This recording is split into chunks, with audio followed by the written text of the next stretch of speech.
राधे राधे दोस्तों, जय श्री कृष्णा। माताओं को प्रणाम, छोटी बहनों को नमस्कार और प्यार। गजलक्ष्मी व्रत की मैंने पूरी नियम जानकारी पूरी तरह से विधि बताई हुई है। आपने वो वीडियो जरूर ही देखी होगी। अब व्रत का पारण किस प्रकार करना है, क्योंकि व्रत तब तक पूर्ण नहीं होता है जब तक आप व्रत का सही तरीके से पारण नहीं करते हैं। अष्टलक्ष्मी माता की जो भी 3 पौराणिक कथाएं हैं वह तीनों मैंने डाली हुई हैं, तो वो भी कथाएं अवश्य सुनिएगा, क्योंकि कथाएं सुनना बहुत ही जरूरी होता है। इससे भी आपका व्रत पूर्ण होता है।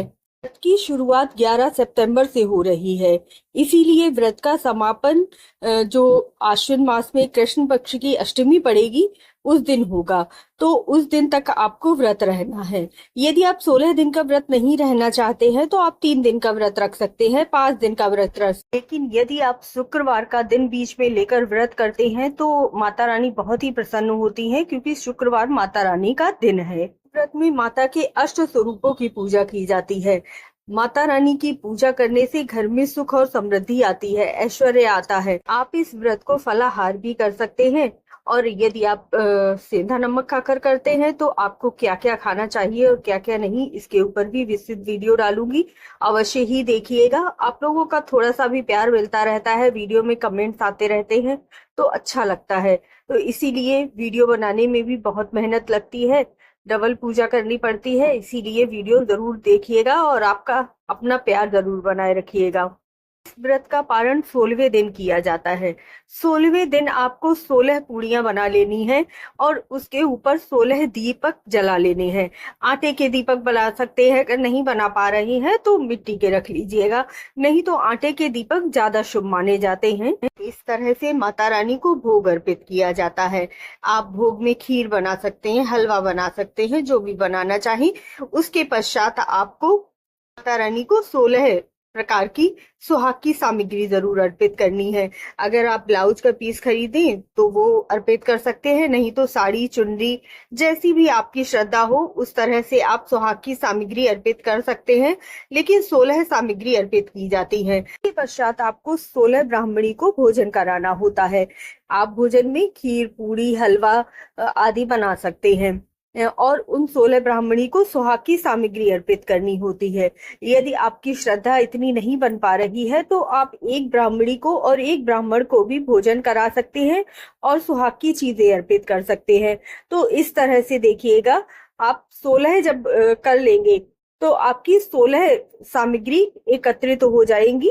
आप 16 साल तक करेंगे इस व्रत को, तब 16 सामग्री आपकी अर्पित हो जाएंगी और उस समय आप ब्राह्मण को बुलाकर व्रत का पारण और अच्छी तरह से कर सकते हैं।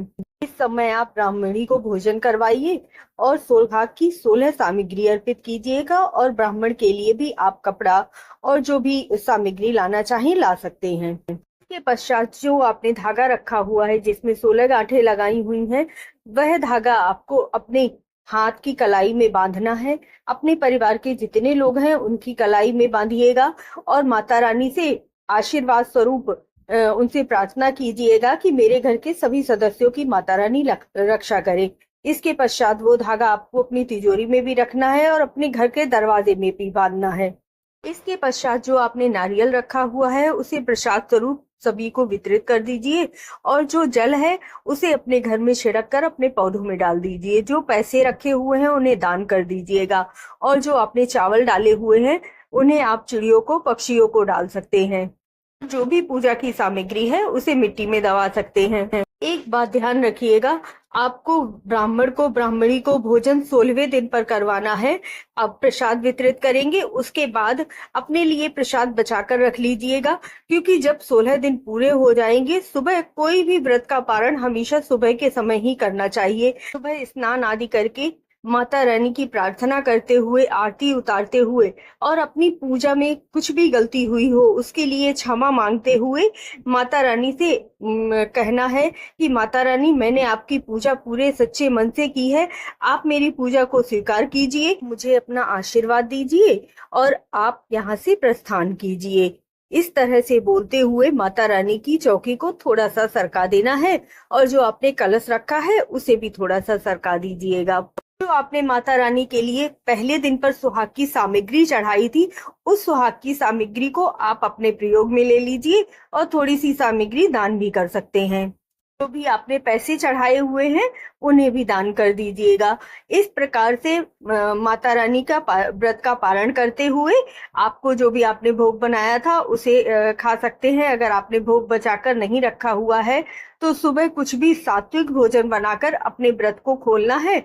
इस तरह से आपके व्रत का पारण होगा। अच्छी तरह से समझ लीजिए कि 16वां दिन पूरा आपको व्रत रहने के बाद 17वें दिन आपको व्रत का पारण करना है। इस तरह से आपका व्रत पूर्ण होगा। माता रानी आप पर हमेशा कृपा बनाकर रखे। मेरे चैनल को जरूर सब्सक्राइब कर लीजिएगा। जय श्रीमन राम।